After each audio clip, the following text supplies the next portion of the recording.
Saat ini ya, situasi keamanan ketertiban masyarakat serta angka kejahatan masih dalam taraf yang normal. Situasi dalam kondisi yang masih kondusif dan terkendali, sehingga dipastikan dalam rangka kita merancang kesiapan serta memaparkan kesiapan pagi hari ini sampai detik ini, situasi masih tetap demikian. Identifikasi potensi konflik Pak, baik rawan kerusuhan dan rawan bencana Pak. Bagaimana persiapan Polri? Oke, untuk kesiapan yang pertama saya jawab rawan bencana.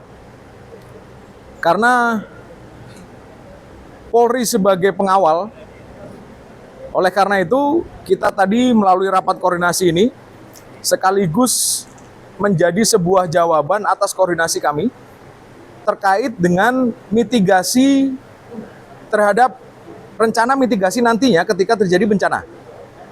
Yang artinya situasi dapat berubah secara cepat jika di Subul Salam ini terkait bencana.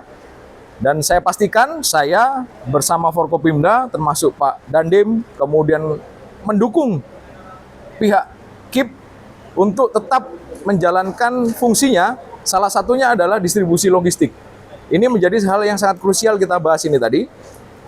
Bagaimana distribusi logistik sampai ke tempat TPS, sampai ke tempat KPPS, sampai penyimpanan dalam kondisi yang aman, lengkap, serta tepat waktu. Itu yang kita sepakati tadi dengan susunan rencana mitigasi yang tentunya berbeda-beda di setiap wilayah. Kemudian untuk rencana konflik, ya tentunya selaku petugas Polri di Subul Salam ini, saya sudah menyiapkan pasukan yang kita maknai sebagai bentuk power on hand Kapolres, yaitu sebuah kekuatan yang ada di tangan Kapolres yang siap digerakkan sewaktu-waktu, yang setelah kami hitung dan analisa ini cukup. Dan kalaupun tidak cukup, saya masih bisa untuk kemudian meminta perbantuan dari satuan atas Polda.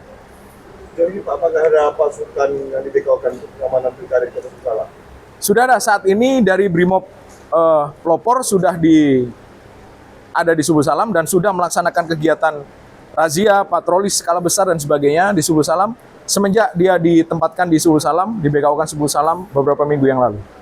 Jadi Pak Imbauan menjelang ini Pak, Strategi pencegahan hoax dan kampanye hitam menjelang Ya, baik. serta himbauan juga. Ya. Untuk yang pertama, strategi untuk mencegah hoax.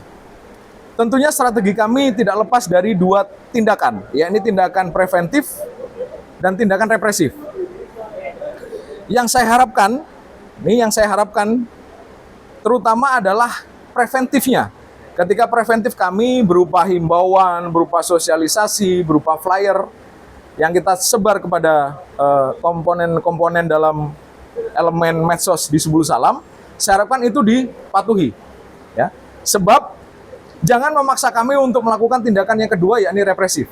Karena kalau sudah represif, maka ada implikasi hukum kepada yang bersangkutan tentunya. Ini menjadi hal yang sangat saya himbau kepada masyarakat, ya, menjadi sebuah himbauan yang utama kepada masyarakat agar yang pertama jaga tanganmu, karena tanganmu bisa menjadi harimaumu. Salah kita dalam proses bermedsos tidak baik, tidak bijak, dan dianggap menyakiti orang lain, menimbulkan korban, maka korban berhak untuk melaporkan para pemilik akun. Yang nanti notabene-nya ketika dilakukan penegakan hukum, terutama yang berkaitan dengan pilkada. Ya. Saat ini kita melakukan pesta demokrasi yang sifatnya hanya sementara. Jangan sampai euforia yang negatif terhadap pesta demokrasi ini, pelaksanaannya ini, bisa menimbulkan kerugian pada diri sendiri, individu, di kemudian hari. Itu yang saya himbaukan kepada masyarakat. Terutama untuk himbauan menjelang pilkada ini adalah, saya sekali lagi menghimbau, kami selaku penjamin keamanan, alat negara penjamin keamanan, menjamin keamanan setiap masyarakat, setiap individu masyarakat untuk datang ke TPS. Jadi jangan sampai ada masyarakat yang mengaku atau merasa terintimidasi untuk datang ke TPS mensukseskan tanggal 27 November nanti. Oke. Terima kasih Pak. Ya.